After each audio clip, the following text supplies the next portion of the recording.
Hello बच्चों, let's read the question. The question says that the relationship which is shown in the figure is derived from. तो यहाँ पर आपको एक graph बना के दिया गया है, आपको बताना है कि जो इस ग्राफ में रिलेशनशिप दिखाया गया है वो किससे डिराइव है. First Boyle's law, second Avogadro law and third Charles law. So question says that which of the following is the correct option. तो यहाँ पर आपको बॉयल्स लॉ, अवोगैड्रो लॉ और चार्ल्स लॉ दिया गया है. आपको बताना है कि जो ग्राफ में रिलेशनशिप दिया गया है वो कौन से लॉ को फॉलो कर रहा है. तो इसके लिए यहाँ पर हम की कॉन्सेप्ट लिखेंगे. So here the key concept is Charles law के अकॉर्डिंग क्या होता है. According to Charles law V is directly proportional to T at constant pressure. ठीक है, ये चार्ल्स लॉ हो गया अपना. और बॉयल्स लॉ के अकॉर्डिंग क्या होता है. बॉयल्स लॉ के अकॉर्डिंग होता है PV is equal to constant. ये कब होता है. At constant temperature. At constant temperature. और फिर थर्डली हमें अवोगैड्रो लॉ देखना है. अवोगैड्रो लॉ क्या होता है. सो अवोगैड्रो लॉ के अकॉर्डिंग होता है V is directly proportional to N. इसका मतलब क्या हो गया कि equal volume of all gases under the same condition of temperature and pressure contain equal number of molecules. That is V upon N is equal to क्या हो जाएगा, constant हो जाएगा यहाँ से.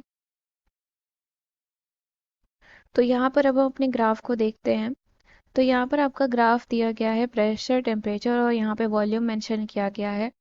तो हम सबसे पहले कंसिडर कर लेते हैं कि हमारा जो टेम्परेचर है वो कांस्टेंट है. So consider temperature is constant. तो अगर टेम्परेचर आपका कांस्टेंट है तो अगर हम ग्राफ में देखें तो आपका वॉल्यूम किस तरीके से वेरी कर रहा है प्रेशर के साथ. सो सिंस हमने टेम्परेचर को कांस्टेंट माना हुआ है तो हम मान लेते हैं कि 300 आपका कांस्टेंट टेम्परेचर है. तो इसके करस्पॉन्डिंग जो आपका V4 है वो प्रेशर कहाँ लाई कर रहा है, यहाँ पर. V3 के करस्पॉन्डिंग प्रेशर आपका कहाँ लाई कर रहा है, यहाँ पे. V2 के रिगार्डिंग प्रेशर आपका यहाँ लाई कर रहा है. एंड V1 के रिगार्डिंग प्रेशर आपका इधर लाई कर रहा है. तो यहाँ से हम क्या देख रहे हैं, सिंस आपको दिया गया है कि V4 सबसे बड़ा है तो V4 वॉल्यूम पर हम देख रहे हैं कि प्रेशर सबसे कम है, यानी कि वॉल्यूम जितना ज़्यादा हो रहा है प्रेशर उतना ही कम हो रहा है. सो अकॉर्डिंग टू ग्राफ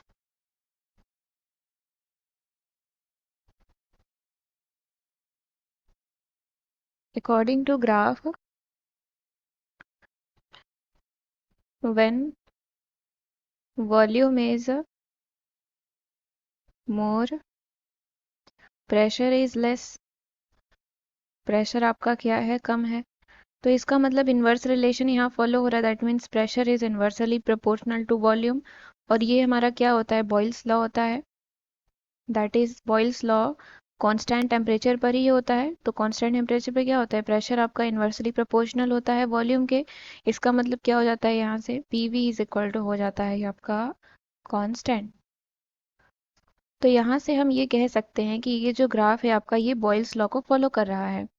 अभी हम देखते हैं अपना प्रेशर कांस्टेंट करके. नाउ एट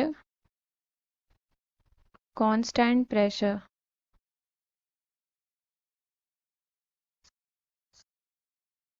तो कांस्टेंट प्रेशर अगर हम करके देखें यहाँ पर तो क्या हो जाएगा. तो सिंस हमने यहाँ पे प्रेशर कांस्टेंट किया है तो हम मान लेते हैं कि ये आपका कांस्टेंट प्रेशर है यहाँ पे.